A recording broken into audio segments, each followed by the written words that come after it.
What's up, STS Nation, and welcome to another episode of Surviving the Survivor, the podcast that promises to bring you the very best guests in true crime.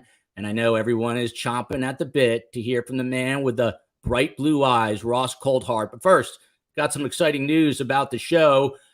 We have partnered with Liquid IV, a product that I have personally used for several months now, especially since I'm back at the gym and trying to stay hydrated in this oppressive Miami heat. You can help support the show by purchasing Liquid IV. Get 20% off when you go to liquidiv.com and use code STS at checkout.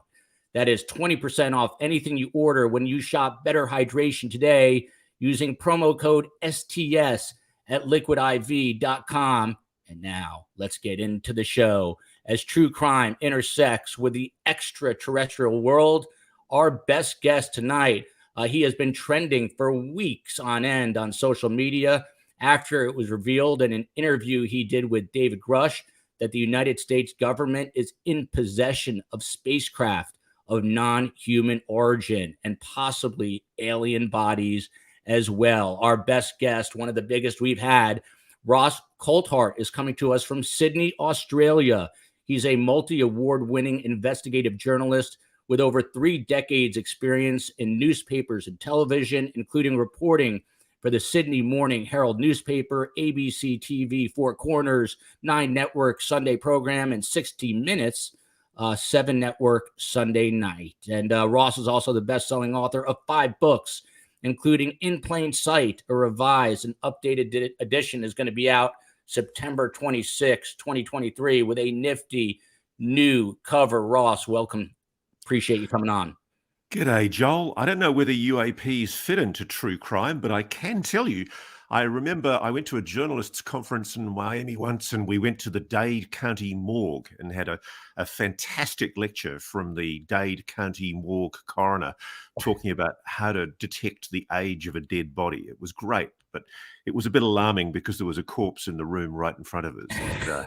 And, well, a special shout out to your friend and mine, Scott Roeder, who is a crime scene reconstructionist. And he actually came on the show when we got news of the aliens landing in that Las Vegas backyard, which we can touch on later if you want. But when we got news of that, Scott said, hey, let me come on the show. I'm going to look at this from a crime reconstruction standpoint.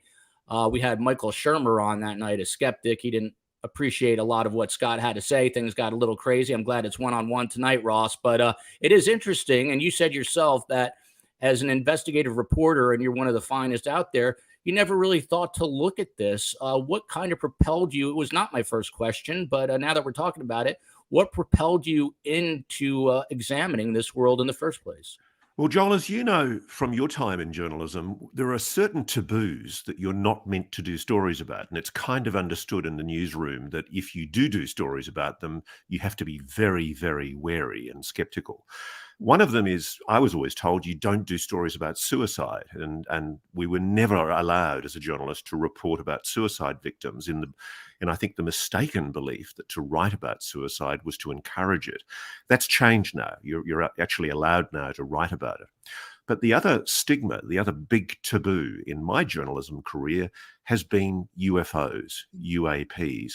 Editors of newspapers, executive producers of TV shows that I've worked for, you always get this ironic smile, this kind of giggle that comes across their faces when you talk about the phenomenon of UFOs. And I guess I was drawn, I'm a contrarian by character, and I was drawn to investigate what I'm told I'm not allowed to look at. And what I found shocked me, because instead of finding what I thought I was going to find, which was some black world aerospace high technology program that's been hidden from the world's view by very clever US military and intelligence, I actually found, using military and intelligence sources, that they were as bewildered by the phenomenon as I was, and that moreover, there's a long history of archival documents showing in declassified US and British and Australian military documents that whereas we've been told publicly that this phenomenon is something to be ridiculed and dismissed,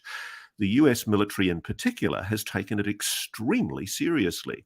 And it still is. And as we now know, virtue of the New York Times, it's been secretly investigating the phenomenon of unidentified anomalous phenomena, UAPs, for many years. It's such an interesting point. First of all, suicide, you're right on the money on that. You just can't touch it in our world. The minute, I worked in local news for a lot of years. If there was a potential homicide and they found out it was a suicide, immediately you're yanked off it. They don't want you covering that. It's sort of understandable. And when it comes to UFOs and UAPs, listen, I'm an Art Bell guy. I was listening to Coast 25 years ago. And you would have been just laughed out of a newsroom. I was mentored by some people who went on to really big positions. One became president of NBC News, but I can tell you firsthand, if I had pitched a story, I should say, on UFOs or UAPs at any point in my career up until you probably started doing your work to make the headway for everyone, Ross, I would have literally been laughed out of the newsroom. And I've made this analogy before, but prior to COVID, Doomsday Preppers was a huge reality show, and people kind of mocked them, kind of laughed at them. And then this giant pandemic rolled in, and suddenly they weren't as crazy as everyone thought. So people can't wrap their mind around this subject. It's understandable because it's such an enormous thing to kind of bend your head around. But if any of this stuff, in fact, comes to fruition, as I say to people in America, you no longer will be hearing about Republicans and Democrats bickering with each other. There will be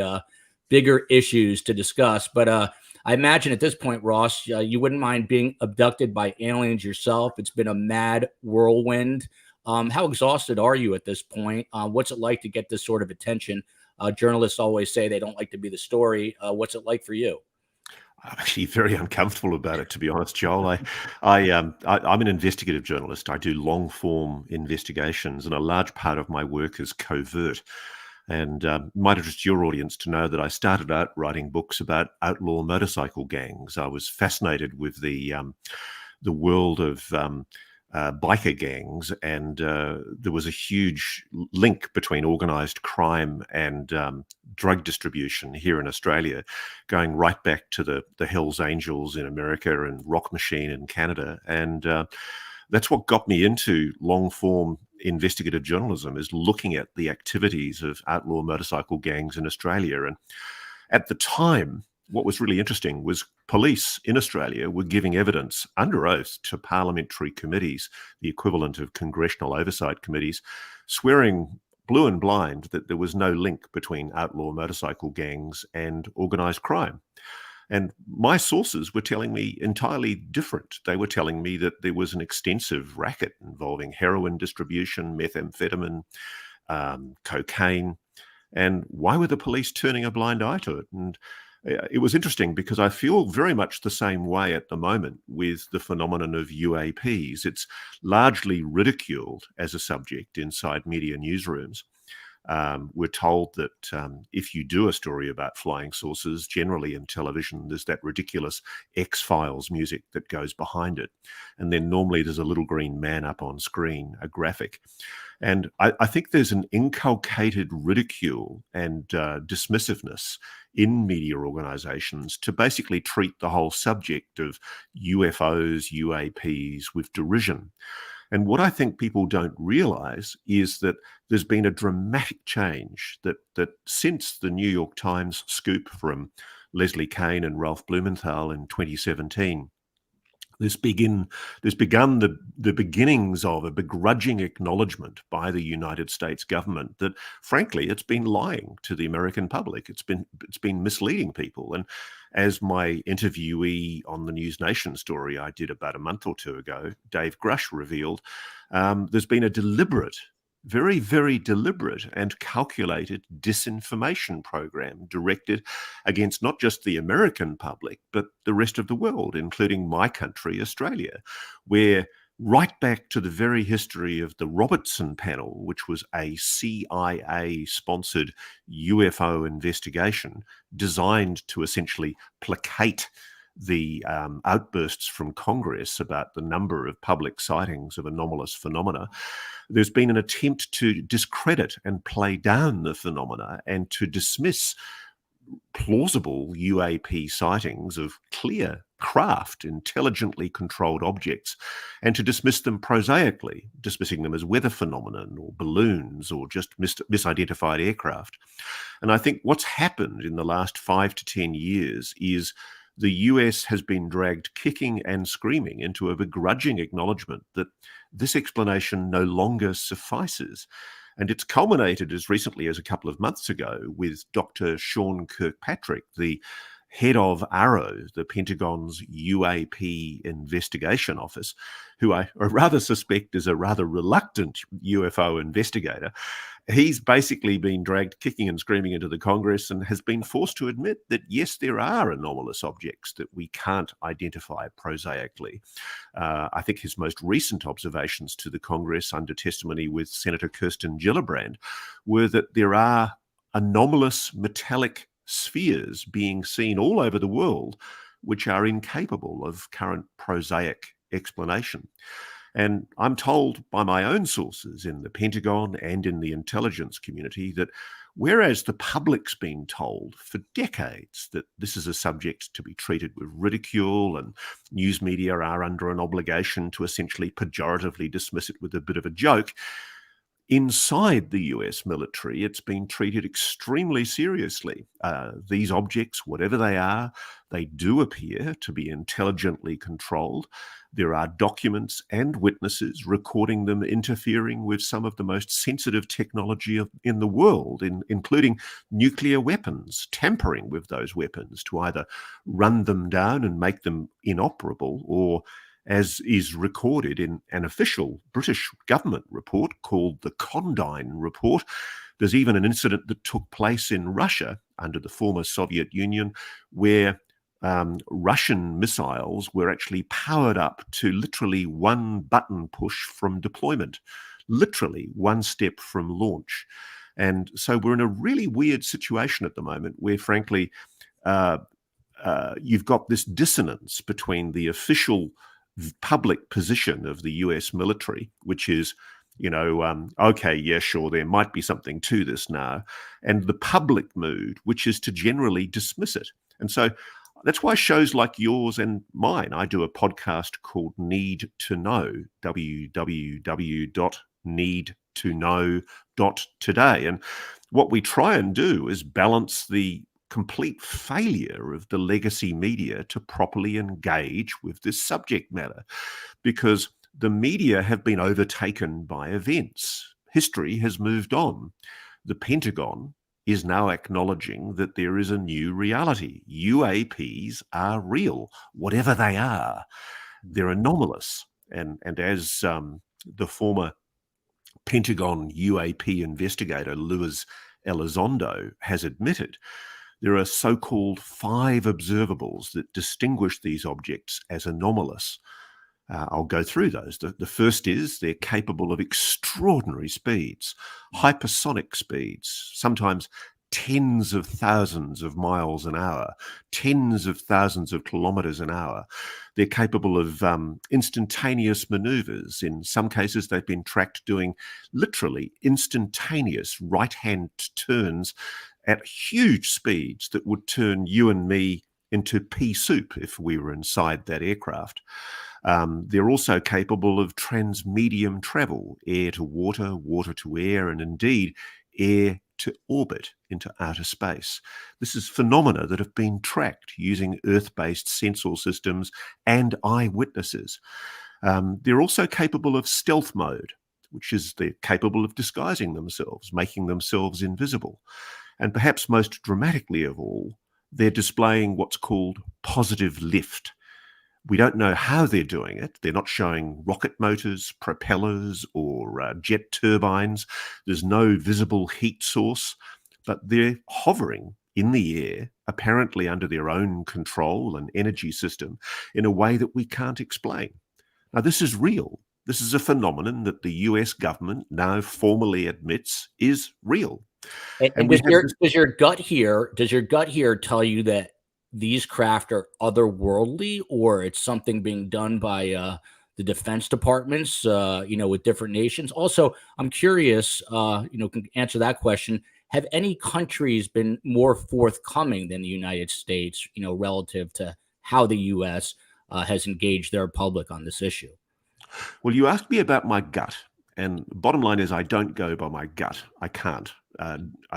Intuition is important in journalism, but ultimately what we seek to find is evidence. And so for those of your audience who aren't aware, I did an interview back in early June with a whistleblower, a witness called Mr. David Grusch, who until very recently, until April, was a senior intelligence officer inside the National Geospatial Intelligence Agency and also connected with the National Reconnaissance Office. And he was, at one stage, very dogmatically and determinedly a skeptic debunker on the UFO issue himself. He didn't believe it. As he told me in the interview, he went into this investigation extremely skeptical. But he was approached by his bosses at the NGA and asked to cooperate with a Pentagon congressionally mandated UAP task force because the Congress has quite rightly started pushing for answers. They've been getting people coming to them with information, making extraordinary claims. And so the Congress has said to the Pentagon, we want you to investigate. And so the person they appointed to investigate was David Grusch. He was one of the UAP investigators tasked to go out and proactively investigate claims being made by witnesses to Congress that have already been given in secret hearings to Congress, where people have testified quite extraordinary things. They've testified that there are indeed spacecraft, non-human technology that has been recovered over many decades by the United States, which are in the possession secretly of entities in the United States, known about by the US military or some in the US military and intelligence community, but allegedly kept secret for many decades. And this so-called crash retrieval and reverse engineering program is the central question, the central mystery that lies at the heart of what I and many other people are now very aggressively investigating. I know it sounds crazy. It sounds just ridiculous. And as journalists, we're all taught to assume that things can't be concealed like this, that governments, frankly, can't keep their mouths shut, that secrets leak. But Mr. Grush is claiming, indeed, he's already provided the evidence in secret to the Congress and also to the Inspector General of the Intelligence Community, the ICIG. And this evidence is now being assessed by the Congress. And we're now at the stage where we may very well see within the next month or so Mr. Grush and other witnesses coming forward to the US Congress in public hearing, being given the opportunity to testify in public for the first time under oath about what it is they know about an alleged crash retrieval reverse engineering program. And I know it sounds like science fiction. I didn't believe it when I first came across it myself, but I too have spoken to people who purport to be first-hand witnesses to what is called this legacy retrieval program. And they say the United States has kept an absolutely extraordinary secret for much of the last 70 to 80 years, that right back as early as 1944, with the cooperation of the Vatican, allegedly the United States government recovered an alien spacecraft, and that it's been trying to back engineer that technology for much of the last 70 to 80 years. Now, you and I both know this has been the stuff of crackpottery and tinfoil hat nonsense for much of the last, the period since the Second World War. It's been roundly dismissed. But what I found when I started writing my book, In Plain Sight, was that the evidence is there in plain sight, that if you go back through the historical archives of the US military and intelligence community, there's a preponderance of evidence to suggest that US highly reliable witnesses in science, military and intelligence, and also civilian witnesses were seeing craft, objects that were incapable of prosaic or mundane explanation, and that the US, despite what it was been saying publicly, has been secretly investigating this phenomenon and endeavouring to recover these objects. And that's what's being alleged by Mr. Grush. He's come forward saying that he uncovered this legacy program during his time as an investigator for the government, for the Pentagon, and that because he started getting too good at his job, he was the victim of reprisals and threats. And so that's why he went to the Inspector General of the intelligence community. And for those people out there who say that Mr. Grush hasn't provided any evidence, he's the first person to admit he doesn't have first-hand evidence himself. But what he has done, and he's done this within the constraints of his national security oath, he hasn't been a whistleblower in the sense that he's illegally released information. What he's done is he's come forward to the proper oversight bodies, the Congress and the Inspectors General of Defence and the Inspector General of Intelligence Community, and he's given them his evidence. He's actually said, here you are. Here are the people who are running this program. This is where the program is located. This is what I know about it. Yeah, I know it's incredible, but go and investigate. And that's what Congress is now doing. Yeah, and Ross, to that point, I've had some skeptics on here, and what they immediately zero in on is, well, he got this interview with David Grusch, the UFO whistleblower, but it appears to all be secondhand or third-hand knowledge, and then they cite hearsay. Where is the evidence? Is it your opinion that we will one day in the near future have a tactile, tangible piece of evidence, possibly an alien spaceship, that we can hold up the muffler or whatever part of that spaceship there is and say, look, this is it, here it is? Because until then, don't you agree that skeptics will continue to be skeptics? Oh, look, I'm a skeptic. I mean, I think skeptics aren't dominated by the group of small but vocal scientists who call themselves skeptics but are in fact debunkers. I think that there's a group of scientists who have an excessively loud voice in American mainstream commentary, who allow themselves the privilege of being asserted to be the sole authoritative voice on science. And I can assure you they're largely in the minority. Good science is skepticism. I agree, completely agree. And Mr. Grush, by the way, he hasn't provided hearsay because, again, my background is as an attorney. I'm a trained lawyer and I know what evidence is. Witness evidence is evidence. You guys send people to their death in America based on witness evidence. Witness evidence is given in courts all the time. And so what I think people, and the skeptics particularly, are ignoring is that Mr. Grush has made it very, very clear in his interview with me and in his background chats with the Congress that he's not allowed, because of his security oath, to publicly reveal the evidence that he knows. To do so would put him in jail for a very, very long time. What he did do was go to the Defense Office of Pre-Publication Security Review, the DOPSR, D-O-P-S-R, and he asked them for permission to do his interview with myself, with News Nation for television, and the one that he did with Leslie Kane and Ralph Blumenthal for the debrief. And he sought permission to talk about non-human intelligence, crash retrievals, and indeed, allegedly, agreements with these non-human intelligences. And guess what? He was given approval. And it's not because the Defense Department has suddenly discovered transparency and openness and accountability. Believe me, they're a long way from that.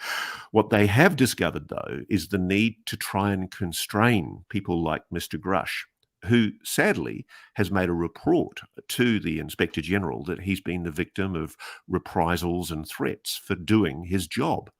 He's a patriot. So what he's done is he's done the entirely proper thing. He's gone to the Inspector General, who is literally the only person in the United States with the authority under the Title 50 and Title 10 security access to be able to listen to his evidence. And the Inspector General has taken his testimony under oath.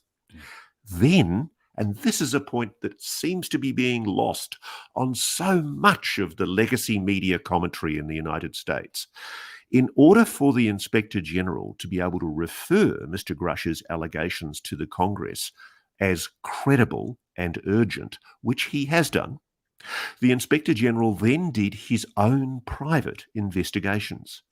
He has called witnesses, evidence, not hearsay, evidence. And those witnesses have testified under oath to the veracity, to the authenticity of Mr. Grush's claims. It was only after the Inspector General obtained that evidence, not hearsay, that he then went to the Congress and wrote to the Congressional Oversight Committees, the two main intelligence committees in the Congress, and I'm not sure, but I suspect also the Armed Services Committee, and he notified them formally that Mr. Grush is a credible whistleblower with urgent information requiring investigation.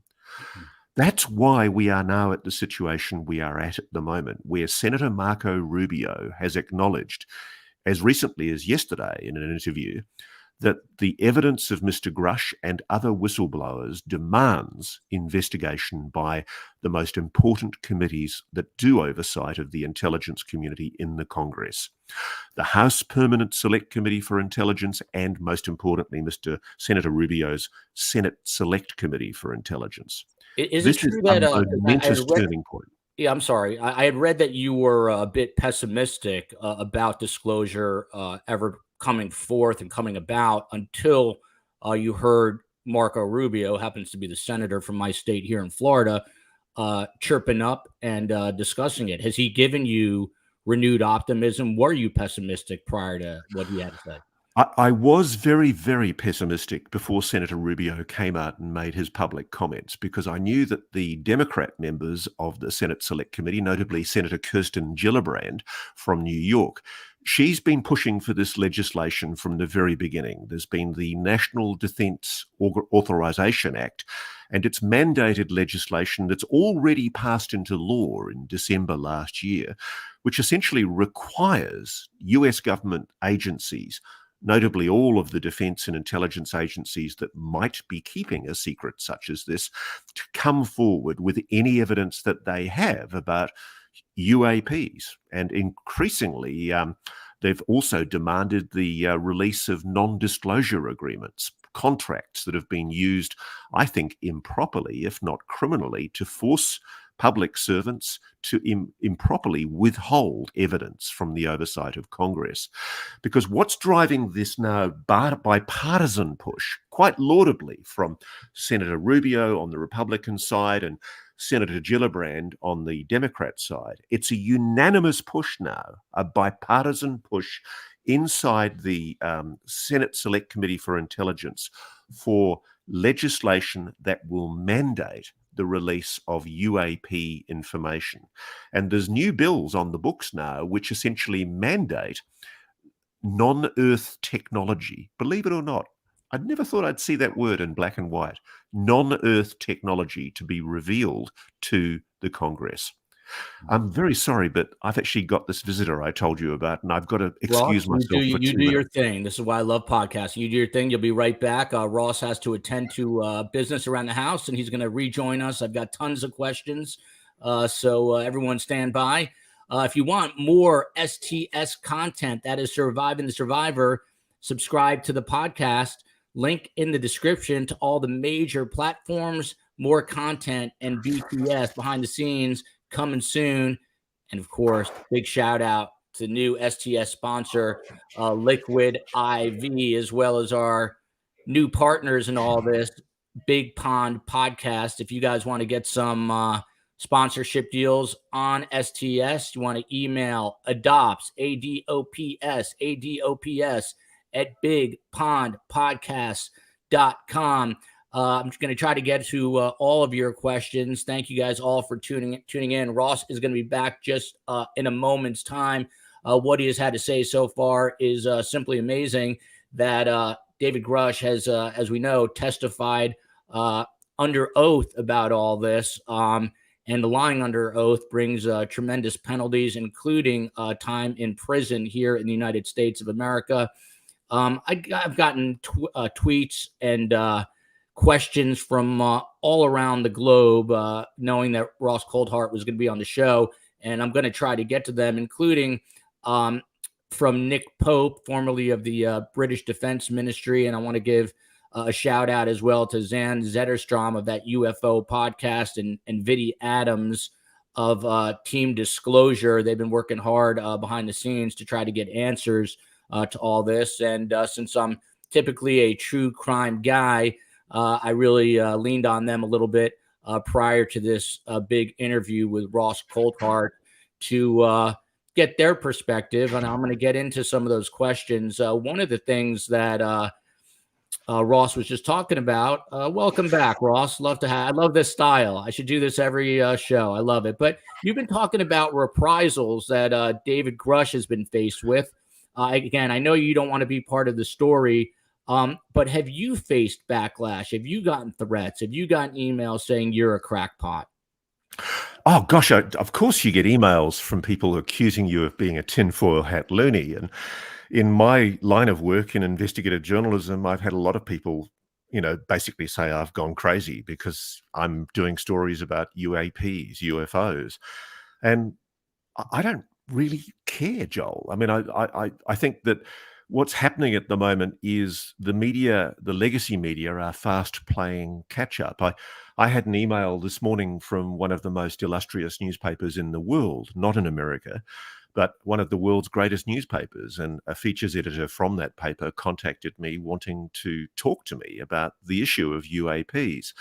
And this is because the preponderance of evidence is now becoming so vast that a large part of the media are starting to wake up to the fact that this is a reality, that we are in a new paradigm now where even the Pentagon's UAP office chief, Dr. Sean Kirkpatrick, admitted as recently as a few weeks ago in evidence to Senator Gillibrand in testimony that there is a phenomenon all around the world which he can't explain, which involves anomalous metallic spheres doing unusual things. And these things have been photographed all over the world. They've been recorded on military videos and private civilian videos, but nobody's capable of explaining them at the moment. And he's acknowledged that these things are worthy of investigation. Yeah. Now, David Grusch, for example, is risking his entire career, his security oath. He's basically come forward and testified under oath to the existence of a secret, covert crash retrieval reverse engineering program. He's essentially called the Pentagon and the intelligence community's bluff. And to be fair to a lot of the good people, and there are good people in the defense and intelligence community, a lot of them genuinely believe this is rubbish because they have not been read into the program.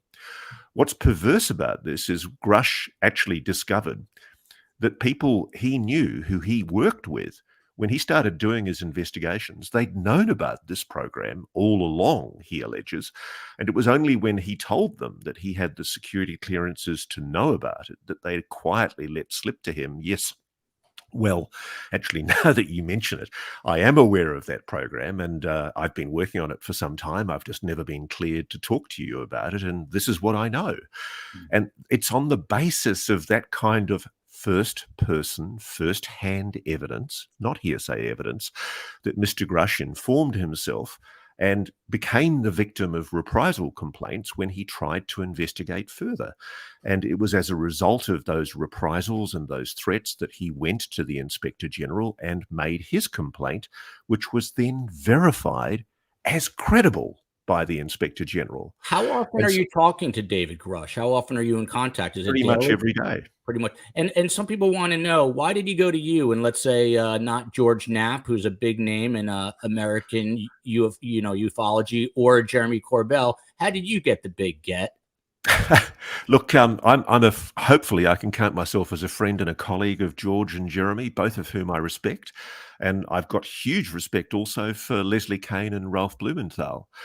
I'll be honest with you, I think part of what motivated Dave to agree to speak to me was that he realized that I was looking at and investigating a lot of the people and the programs that he'd become aware of, because I did what investigative journalists are meant to do, which is before I reach a conclusion, I develop a hypothesis based on the available prima facie evidence, and then I go out and investigate and dig and see what I can find.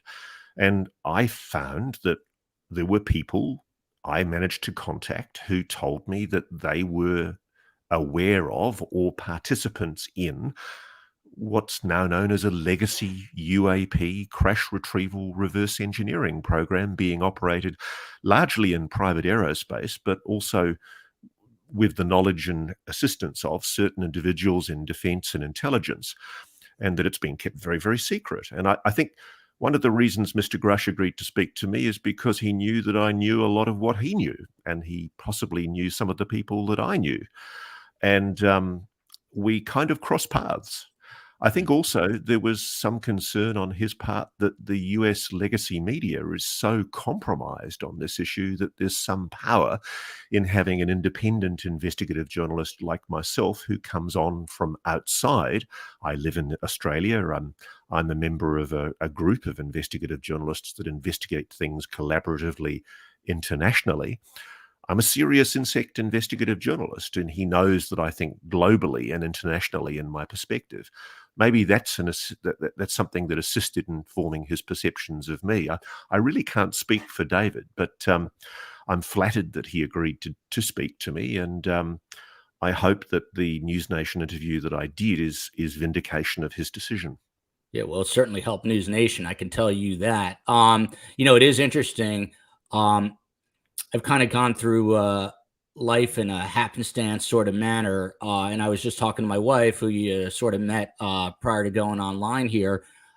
And it occurred to me, I left mainstream media. The primary reason I left is I've got 3 young kids and I wanted to remain married. But now that I've got the albatross lifted, there is so much amazing work you can do as an an independent investigative journalist. And just so you know, you've inspired me to, this is not a topic I ever would have really taken somewhat seriously, but it's people like you that are getting people like me to come out of the woodwork. And I plan to stay on this. By the way, I'd have more respect for Leslie Kane and Ralph Blumenthal if they came on my show, but they've rejected me twice. But now that you have come on, Ross, you are leading the way. So I hope to get them on here and talk to them as well. But I am all about staying on this story, even though true crime is our main thing.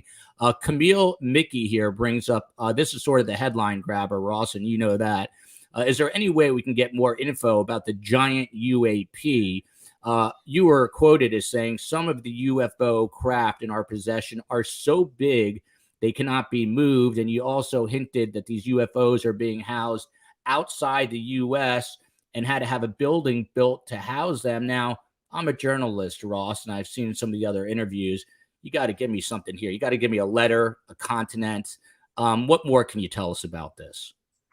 One of the things that I've learned to respect, Joel, is there are some things in this UAP field that are being kept very secret for a good reason.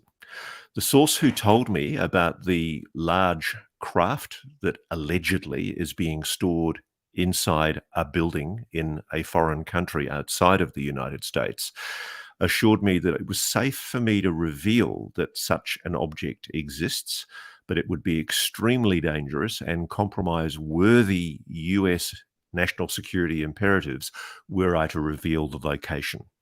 And I know there are people out there who on social media have said I should just recklessly reveal the location. And I don't think they understand the obligations that I'm under as a journalist. I'm not a UAP activist. I really don't give a shit one way or the other what people think, frankly, if they're upset. I'm sorry to upset you, but not to be disrespectful. But the simple fact is that I'm under an enormous ethical obligation to my sources. And there are multiple corroborative sources that have told me about this. I've been able to verify the location. Simple fact is I can't reveal it, and I really can't say any more. I'm sorry about that. But one of the things that I think will soon become apparent, hopefully in the not too distant future, is why I've made the decision that I can't reveal any more than that. And it's basically not because I have any doubt about the evidence. I'm pretty confident, frankly. The simple fact is that I'm not one of these people that subscribe to the belief that the United States intelligence or defense community are all evil people. I've had US soldiers covering my back in combat situations in Iraq and Afghanistan, and I have a respect and an admiration for the US defense and intelligence community. I am not about to say or do anything that compromises your national security or mine. And it's refreshing to hear that. Another reporter may continue to drill down on Ross and try to get a letter or a continent. I am not going to do that out of respect to Ross, and more importantly, out of respect to the safety of his source or sources on that. We did get a tweet from someone named Curious Explorer, just simply asking, do you expect others to share more about this giant UFO in the near future? If it is not you, will it come from someone else? I think the story, look, frankly, I think the whole issue of what's the reality behind these UAPs is going to become apparent relatively soon. I think there's a momentum gathering, particularly in the US Congress. I was quite shocked by the time duration between when Mr. Grush gave his evidence in camera secretly to the Congress. And this was well before he went public with me or Leslie Kean or Ralph Blumenthal. He gave his evidence over, I think, 10 or 11 hours of testimony to 2 different committees in the Congress in a skiff, in a secure facility last year and right through to this year. And it's taken some time, I understand, to prepare the transcripts of that evidence and for the staffers responsible for the various senators to actually adequately brief their senators and make them realize that, yes, this is credible. This is really important information.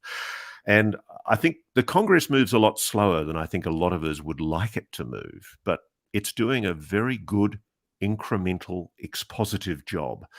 I'm reassured now and optimistic that there are good people determined to get to the truth. What I'm not so sure about is whether all in the Congress oversight committees that are looking at this think that it's important that the US public knows. I think that one of the issues that is fundamentally important to them is that if Mr. Grush's allegations are correct, and if the allegations of other whistleblowers I'm aware of are correct, the US Congress has been improperly withheld knowledge of these programs. That's a very, very serious allegation that taxpayer money might be improperly being expended on projects or programs for which it's not being made accountable. And if this is true, if this has happened, and if crimes have been committed, the Congress has the right to know about it. Because, I mean, I'm a lawyer by training, and I have such respect for your country's constitution because it enshrines control of the government in the people. You're the government. The Congress is essentially acting for the people. And the thing that shocks me is wish that it would happen more often, but yeah, in theory, that is how it is yeah, supposed to sure. work. But I mean, Thank you. one of the great lessons of history going right back to the 1970s was that there were allegations after the Nixon administration was exposed during the Watergate investigations that the CIA and other intelligence agencies had been conducting illegal intelligence operations against the American people, and also conducting highly dubious operations involving alleged attempted or successful assassinations of world leaders overseas. And so quite properly, there was a church commission appointed where Congress did a public investigation and a private investigation, and they revealed appalling things, and far-reaching reforms were brought in to make the intelligence and defense community more accountable to the Congress. Now, if Mr. Grush's allegations are correct, if they're correct, I fear the same thing has happened again 60 years later. That we're looking at a situation where Congress has not been properly informed. And so I think the priority of many of the politicians on the oversight committees is, let's get this brought back within the control of Congress. But what they're struggling with still is what to tell the American people. Because what Mr. Grush is alleging is that there is a non-human intelligence. He's not saying alien. He's calling it a non-human intelligence, which has been engaging with this planet for some time. What is That we've the been real quickly, Ross, allegedly- what is the delineation there between non-human and not being alien? If you can clarify that for the audience. I think it's because the word alien or extraterrestrial is so loaded with meanings. You know, I think that it's become invested with notions of little green men and bug-eyed aliens from Zeta Reticuli. And it's so ridiculed and so easily dismissed with derision that I think it's time to use a more neutral term. It's why we've gone from UFO, which commonly people associate with, you know, little aliens in flying saucers, to UAPs, unidentified aerial or anomalous phenomena. And it's essentially a recognition that whatever this phenomenon is, and I suspect this is the case, extraterrestrial, the notion that this is an intelligence from another planet somewhere else in our universe or our galaxy, is possibly the least likely explanation. Perhaps it's intraterrestrial. Perhaps it's always been with us on this planet. And perhaps, just perhaps, there's a civilization that has been sharing this planet with us for tens of thousands of years that we haven't been aware of, but which is perhaps recorded in early civilizations and in some of the relics or monuments or technologies that we know existed tens of thousands of years ago that we haven't been able to explain. And so ultimately, the reason why we use the term non-human intelligence is because perhaps another explanation is maybe they're transferring themselves from another dimension. We do know that modern physics, quantum physics, opens up the possibility of us living, or the probability that we're living in a multi-dimensional universe. And perhaps, as is hypothetically speculated by many physicists, wormholes or portals have opened that allow these non-human intelligences to enter where we live. I simply don't know. But gee, as we know that whatever this phenomenon is, it's real, it's acknowledged to be real by the Pentagon. Here's a former very senior intelligence officer saying, call my bluff. Put me under oath. Call me. I'm happy to be testifying in public hearings. Call my bluff. Well, we could be Don't you think it's time that we actually properly investigated this? What I'm not confident about, though, is that everyone in Congress wants you to know, if it's true, that there is a non-human intelligence or that we've recovered their technology. I think there are many in the Congress who would be very grateful if we could put this all back in a box and quietly forget about it for another 70 or 80 years, because I think, one, it's confronting to their worldview. For a lot of deeply religious people, it's very confronting to their religious beliefs. And yet, frankly, I think some of the world's religions are far more open-minded than we care to admit. Even the Vatican has acknowledged the possibility or probability of non-human intelligence, and it's openly accepted that we are all God's children. So the reason for the secrecy, the reason why people inside the government and the intelligence community, and indeed in private aerospace, might want to put this all back in a box, and the reason why some in Congress might want to listen to them, might have a lot more to do with the fact that laws have been broken. Crimes have been committed. Congress has perhaps not been properly informed. That's certainly the allegation that Mr. Grush is making, and it's backed. This is the point when the skeptics squeak, show me the evidence. The fact is, there is the evidence. They've provided the evidence. It's been provided in the proper forums to the Inspector General and to the oversight committees of the Congress. What is the issue, though, is whether you, the public, the people who actually run the government, own the government, and supposedly control the government, whether you will be given the privilege of knowing what I'm being told privately. Yeah, to that point, I am not T-Pain, who's a fan of the show. There are a couple questions like this. We'll take some questions. I still want to get to Congress and disclosure before I let Ross go. What is the most believable piece of evidence you've seen to support UAPs and aliens being real? Followed here by Stews. Hi, Ross. Have you seen evidence of UAPs that you have not been able to share with us? If so, did it blow your mind? By the way, where did this go? Here we go. Marina, my friend in Spain, I echo her sentiment. She says, I'm starting to realize that I could actually fall in love with a voice. Damn. Very quick, short story. We'll get back to this. I had Dr. Avi Loeb on my show before I was into true crime, Ross, and my mom, who co-hosts a show with me, a Holocaust survivor, one night a week, demanded that I ask him what I could do for him, and he asked for $150 million for a microscope for his Galileo project. And I said, I can't do that. She said, don't ever ask guests anything, but I'm thinking of asking Ross Coulthart to voice and open for my show. How friggin' cool would that be? But back to this question right here. Steus says, have you been able to see any of this evidence? Did it blow your mind? Your answer. I'm aware of allegations that I have not yet been able to corroborate to my satisfaction to feel confident that I can publish or broadcast them that, yes, are very disturbing and mind-blowing. But as a journalist, I accept that I have a responsibility to try and convey information that at least I've been able to verify with hopefully multiple corroborative witnesses. And it's a difficult process, especially when you're dealing with the secrecy of the UAP issue. If there is a secret legacy program, and if people are concealing that program within special access programs and under national security oaths not to reveal it, it's extremely difficult to get corroborative witnesses to go on the record. And that's why congressional oversight is so important, because it's only through Congress doing its job. And we've had these great moments in American history. I remember as a young student, I was a fan of the Iran-Contra hearings that revealed extraordinary criminality inside the US government to conceal the use of essentially a black illegal program smuggling guns to facilitate arming the Sandinistas who were fighting the Contras who were fighting the Sandinista socialist regime in Nicaragua.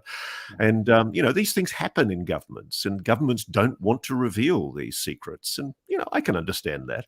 I've met people who were participants in those regimes, and they take it on the chin. They sort of say, of course we have covert programs, and of course governments sanction things they shouldn't sanction. It's just a grim reality. But every now and then, Congress does its job. It scratches its back, wakes up and goes, you know what?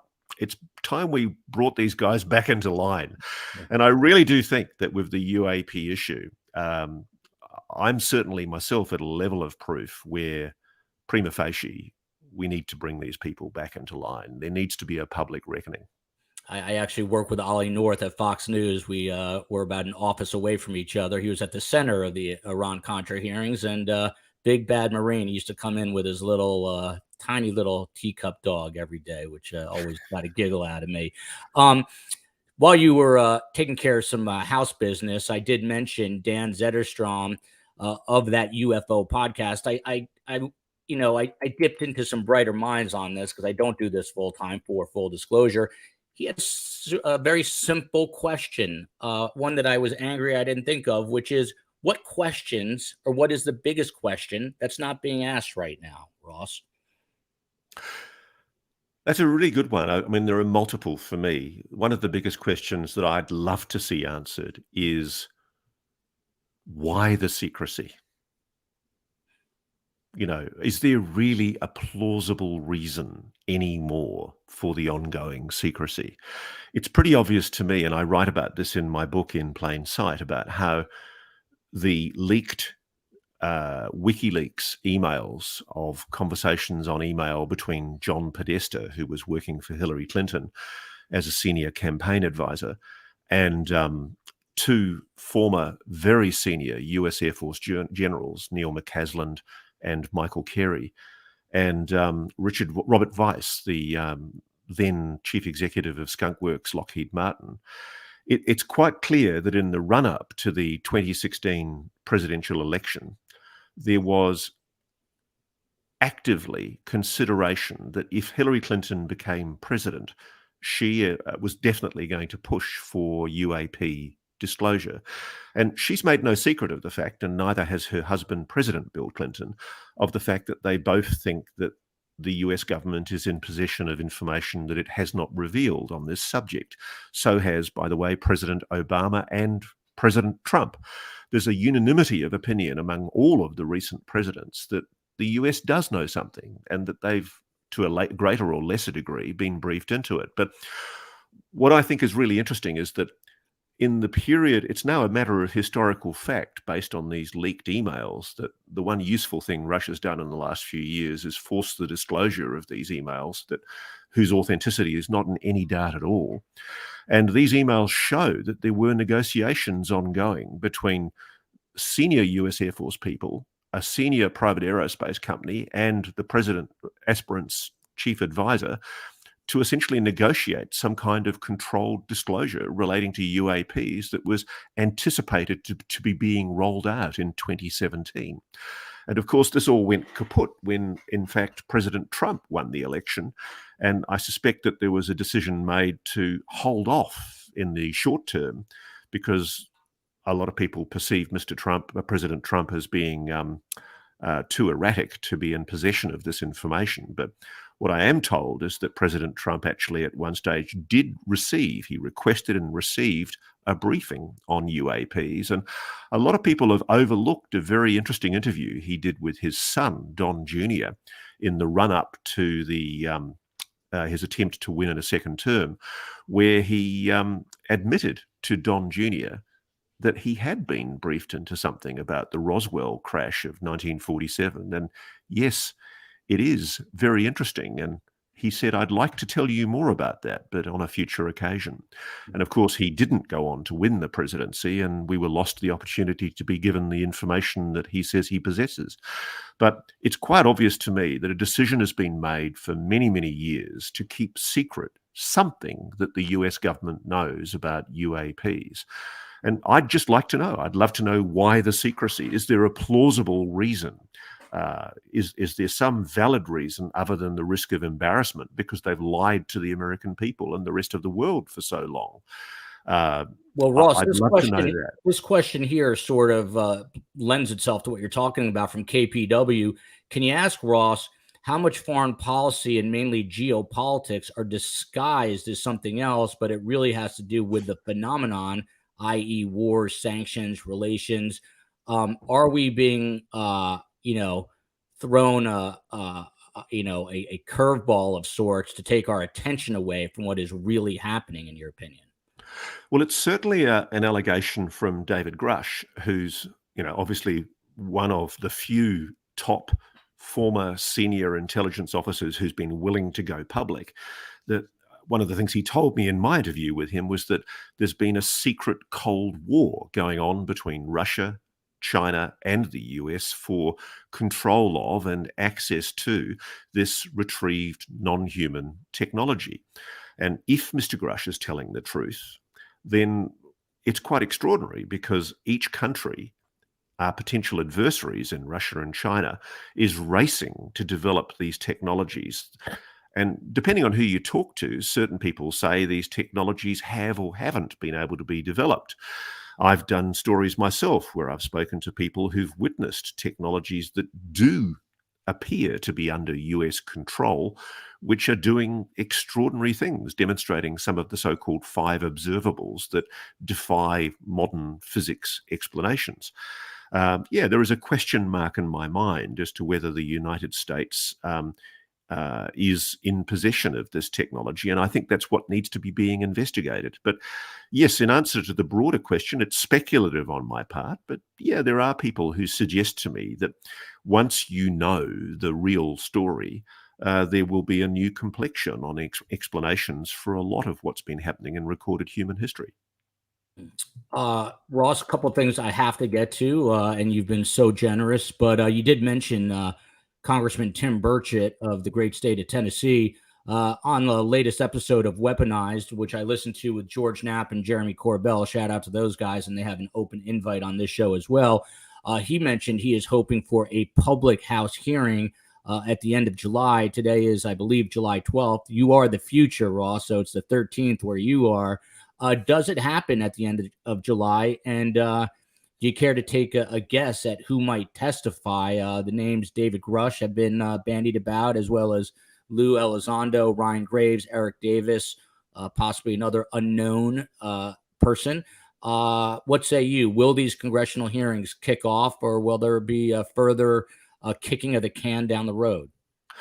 I'm pretty confident there are going to be congressional hearings. What I'm not sure of yet, because I think even Tim Burchett, the representative from Tennessee, has acknowledged it's not his call. It's the call of the chairman of the committee, I think Representative Comer on the House Oversight and Accountability Committee, whether they can squeeze this in before the end of July. There's also another issue here, Joel, which is that I don't doubt at all the good intentions of Tim Burchett, and whatever people think of his politics, I want to applaud Tim for taking a consistently strong line in pushing for disclosure, in pushing for an answer, because he's rightly concerned that the allegations of David Grusch raise concerns about accountability and transparency, illegality and possible criminality by arms of the US government and private aerospace. If that's true, it should be being investigated. It should be an imperative for any representative and any senator to investigate. And I agree with the listener who's just commented that Dave Grusch is a brave patriot. He is a hero, and people need to acknowledge this. And I think eventually people will get to see that this is a man of true courage who's basically doing what he believes is the right thing to inform the American public, the Congress, and the world about what he believes clearly is true, that there has been the most monstrous cover-up, the most monstrous criminality and illegality, and that it's time it was exposed. But whether that gets revealed before the end of this current session, I'm not so sure. There's also the issue that the House Oversight Committee that Tim's part of doesn't have the full security clearances to hear all of the evidence that Mr. Grusch wants to give. Because this is the crazy situation, is if the Pentagon is dismissive of Dave Grusch, if they think it's all rubbish, why have they said nothing, absolutely nothing about Mr. Grush's credibility since he went public? They haven't, because they can't, because they know he's vouched for by very, very senior people in the defense and intelligence establishment.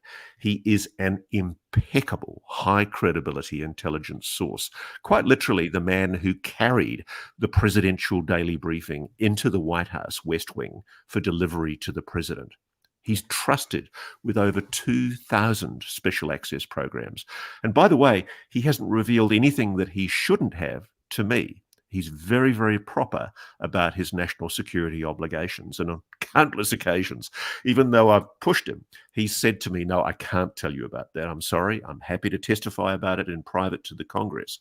And what people need to understand is it may not be the House Oversight Committee that can do this digging. It may need the Senate Select Committee for Intelligence, or maybe one of the subcommittees of that committee to do the right probing, where the responsible staffers and senators have actually got the clearances to hear Mr. Grush's information. Because, look, I can respect the fact. I don't want to sound like an apologist for people who've engineered a cover-up, but I guess I am.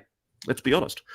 The simple fact is I can see why there's a reluctance in the US government to reveal technologies that might give America a strong advantage over its foreign rivals, its foreign potential adversaries, Russia and China. None of us should or want to do anything to compromise the US's ability to maintain strategic dominance. My country, Australia, is an ally of your country. We're friends. We're good mates going back decades. We've fought wars in collaboration with each other going back over 100 years.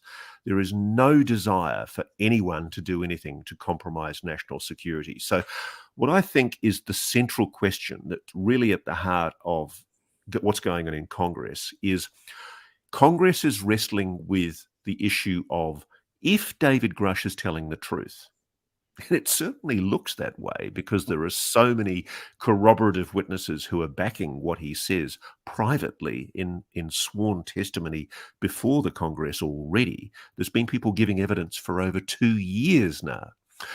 If he's telling the truth, the implications are that the world, America, and the Congress have been lied to for decades about a non-human intelligence engaging with this planet. And They've also been lied to about a technology. And the issue that is central is it possible to admit the existence of a non-human intelligence, but not reveal the secrets of that technology? And I think it is. I think it's time the public were told the truth.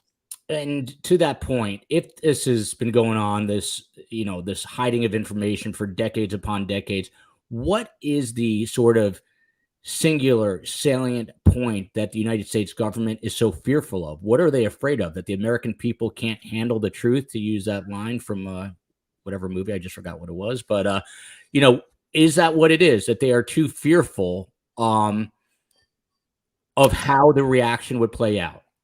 Joel, I suspect, and the best explanation that I've had from the insiders that I've spoken to is I suspect the US is a lot more advanced with this technology than it cares to admit. And I think it's realized that the potential for this technology to be used as a weapon is quite disturbing and terrifying. It's been explained to me that some of this technology, when properly understood, is quite simple, and it's also formidably dangerous. It's potentially world-ending. It's awesome technology. It makes nuclear weapons look tame. And so the concern is about revealing things that might force the disclosure of things that quite rightly shouldn't be disclosed. Like, you and I, for example, we don't need to know how to make a nuclear bomb. I never want to know how to make a nuclear bomb, and I certainly hope that no nuclear weapon is ever used again in anger. But the simple fact is that the existence of the nuclear bomb program, the Manhattan Project, was kept a secret largely during the Second World War. And then, of course, when Truman made the announcement that we had the weapon in the 1940s, it became publicly known that there had been this secret program, a laudable secret program, to essentially help the American government develop a weapon that hopefully helped at least shorten the course of the war. I know that's a controversial contention, but I happen to think it's true. God help any young American man who would have had to charge ashore on mainland Japan in the final days of the war. Why were more American lives worth the expenditure when there was a weapon that could have solved it so quickly? Interesting arguments.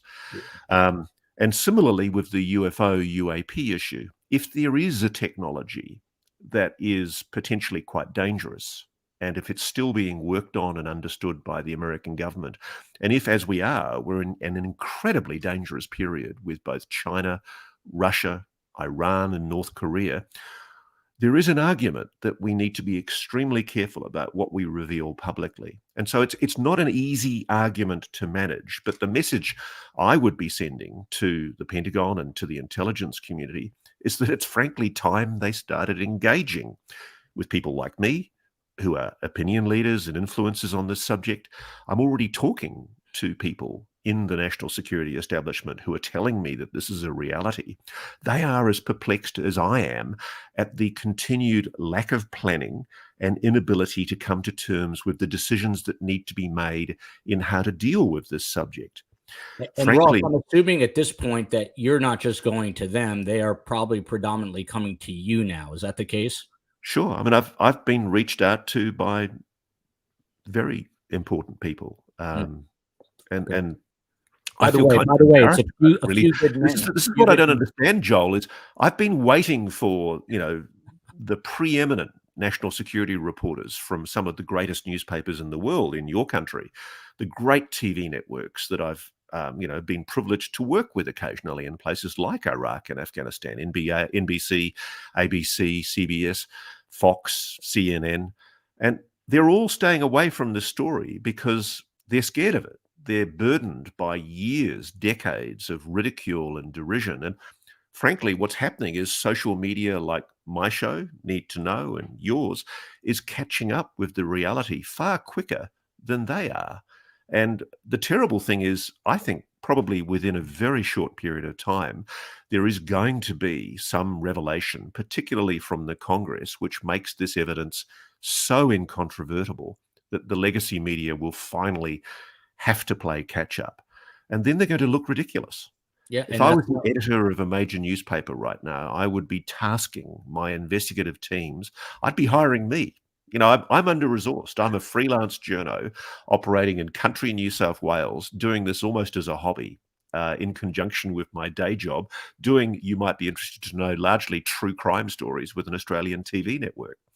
And the thing that I find hilarious is I feel an enormous journalistic obligation to my sources to continue digging into this story, even though I'm doing it for absolutely no pay, because to me, it's the biggest story ever. If it's true, if what Mr. Grush is saying is true, and I noticed that your Florida Senator, Marco Rubio, said this just in the last day, he's acknowledged that if this is true, Dave Grush is revealing the biggest story in human history.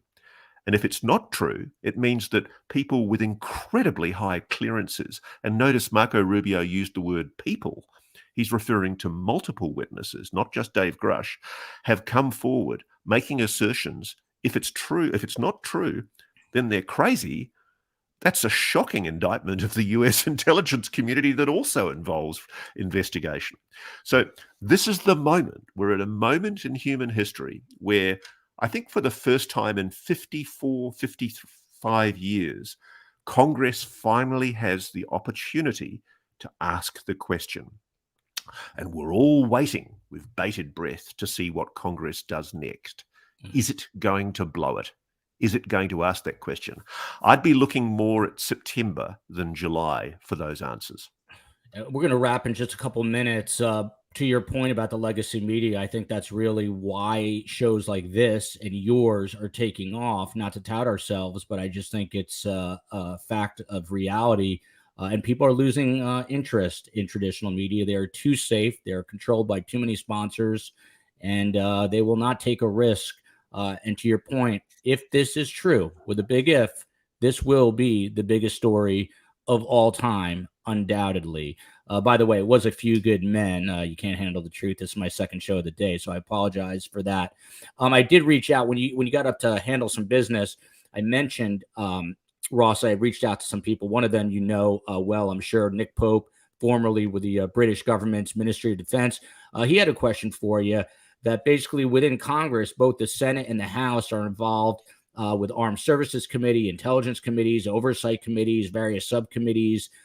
Does the multitude of players confuse matters, and how can you untangle this within the U.S. government? Is it possible? That's a very good question from my good friend Nick Pope, who I first met, by the way, way back in 2008, doing a UFO story with him at Rendlesham in the United Kingdom. Yes, it does. I'm told that the Senate is far better briefed on this subject than the House. And there's also resistance at the House Permanent Select Committee for Intelligence level. Unfortunately, I think there's a senator from Ohio, a representative from Ohio, Turner, who, not through any fault of his, the simple reality is that a large part of his constituency is largely areas like the Wright-Patterson Air Force Base, the US Air Force. He's beholden to an extremely powerful lobby in the military and intelligence community. And he has to weigh his decision to engage with this subject with the lobby coming back at him in the Congress from those communities. It's a big problem that there is a division in the Congress between the House and the Senate. I would say the Senate is far more aggressive on this, and I think a lot more of the action is going to happen in the Senate. I'm not giving up hope, though, because Tim Burchett and Representative Mike Gallagher are pushing for the Oversight and Accountability Committee to ask some hard questions. And I wouldn't be surprised at all if David Grusch was one of those witnesses. And I'm aware of a few of the other witnesses that are being approached to appear. And I think we're just going to have to wait and see whether Burchett and Gallagher get their wish and whether these people are allowed to testify. Are we going to see, I mean, I think we're seeing it to some extent now, but sort of a whistleblower ripple effect that other whistleblowers are now lining up? Is it true? And do you think they're going to come forward with quote unquote direct evidence? And how far out might that be? Yes, yes, and yes. I'm talking to whistleblower potentials myself, people who have spoken to me privately and verified a lot of what David Grusch has told me and told America. And they're telling me that they're willing to testify. But what they want to see is an expression of good faith from both the Pentagon and the Congress. They want an assurance that if they stick their heads up, they're not going to be annihilated. Because, yes, okay, there are supposedly laws in place to protect them, and they're meant to go forward to the ARO, the All Domain Anomaly Resolution Office, which is the Pentagon's UFO investigation office. And sadly, a lot of the witnesses, in fact, most of them, are deeply skeptical about the integrity of that organization. They don't think that the people who have tasked it are genuine, and they think that it's actually there to undermine attempts to get to the truth. That's a very serious allegation, of course, and I hope that's not the case. I'm assured that there are some very good people on the RO team, but the problem's been, of course, that until very recently it was largely under-resourced. It's only because of the laudable efforts of Senator Gillibrand, backed by Marco Rubio, the senator from Florida, that they've now been able to get full funding for the RO office, even though it's been going now for over a year. So the big question is, why was the Pentagon starving the very office that the Congress mandated to investigate this issue? And is it true, by the way, it's really important this, Tim Burchett's gone on the record already yesterday saying that witnesses that he's talking to are being threatened not to appear before Congress. If that's true, that's a criminal contempt of Congress. That's a breach of the law. Let's bring those people responsible in the Pentagon in chains, drag them before a congressional committee, and have them explain themselves. This is serious. You know, we're seeing an opportunity for the American public and the world to finally get to hear the truth, whatever that truth is. And the allegation being made by a representative that's trying to get witnesses before the Congress is that witnesses are being intimidated. They're being threatened not to appear by people in the Pentagon. If that's true, let's see those people exposed and judged for their crimes.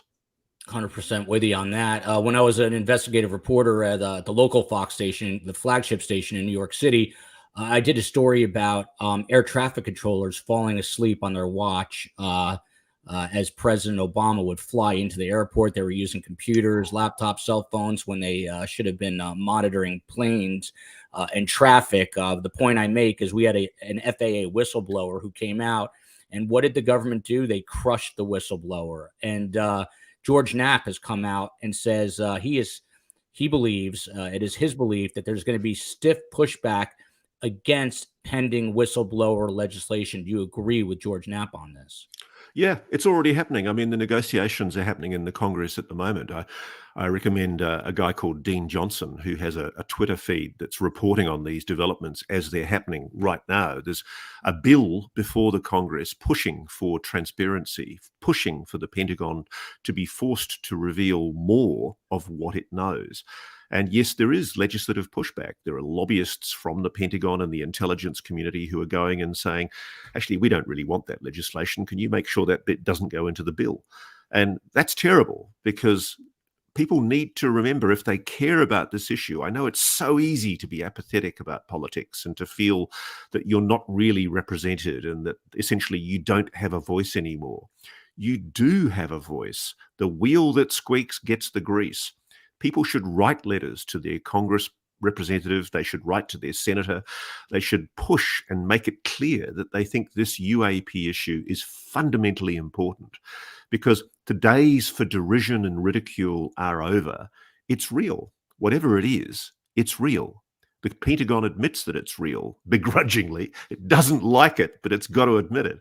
And so now we've got this ridiculous situation where the Pentagon's admitted there is a reality there that it can't explain, but it's fighting, like, as we would say in Australia, like blue-assed flies, to basically try and avoid disclosing what they know. And I'm sorry, there's a cover-up happening. There is a pushback. George is quite right. George and I and Jeremy, we've all spoken about it. We know that witnesses are being intimidated. People are being threatened. David Grush's primary allegation to the Inspector General is that he's been the victim of reprisals and threats. Now, that's terrible. Yeah. This is somebody who did his job as a patriot, who's obliged to follow the law, and he has heeded the law. He's heeded the terms of his security oath. The job is now with Congress to decide whether or not it's got the balls to investigate. I still doubt that it has, but let's just see.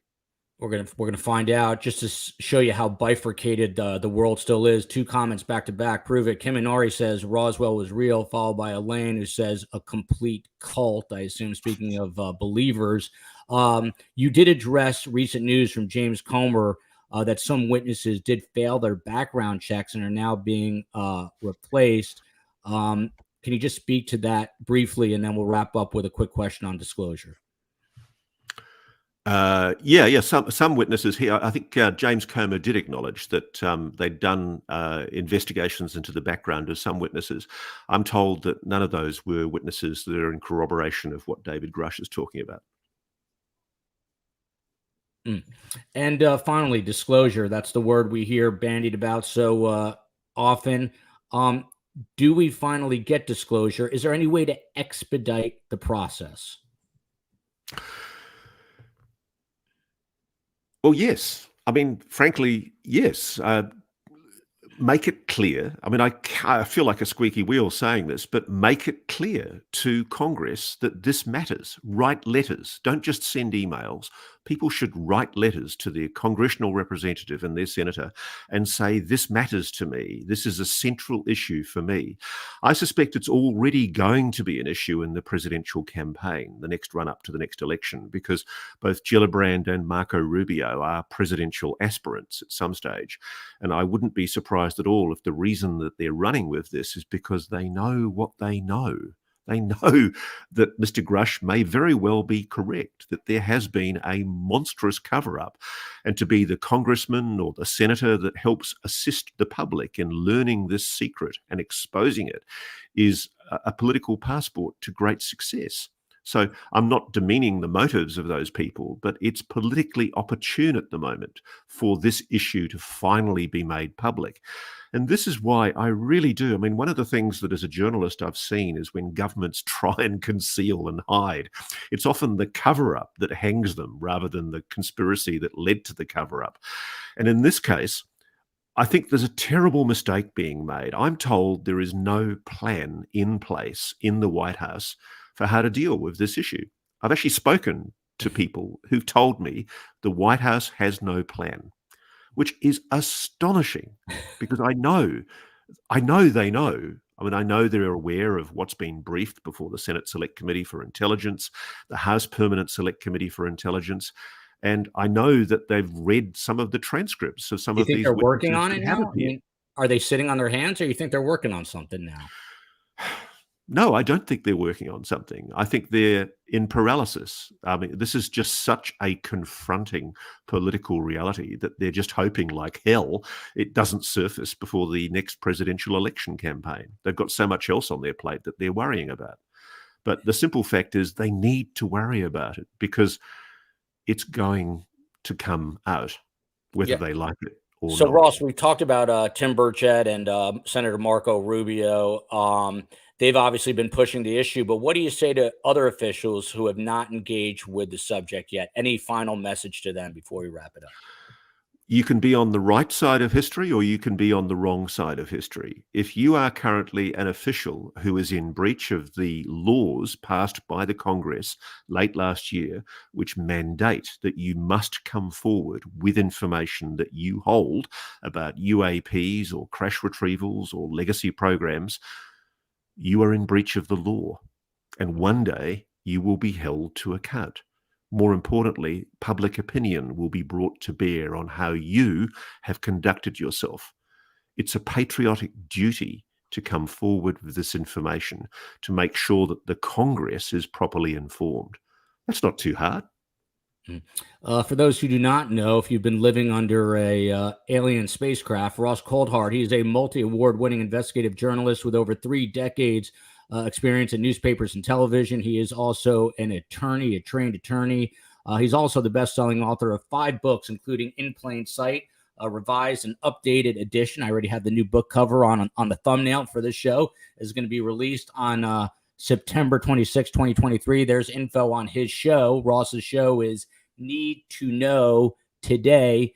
There's no person who knows this subject matter better in the United States. One of the highest awards you can get is the Edward R. Murrow Award in Journalism. But if Ross stays on this, maybe they'll be handing out the Ross Coulthart Award down the road at Columbia University and other places. Do you have a final sentiment, Ross, and then we will say goodbye? Just to remind people, I'm not a UAP activist. I'm a journalist. I'm interested in evidence. I'm interested in the truth. And so should everybody.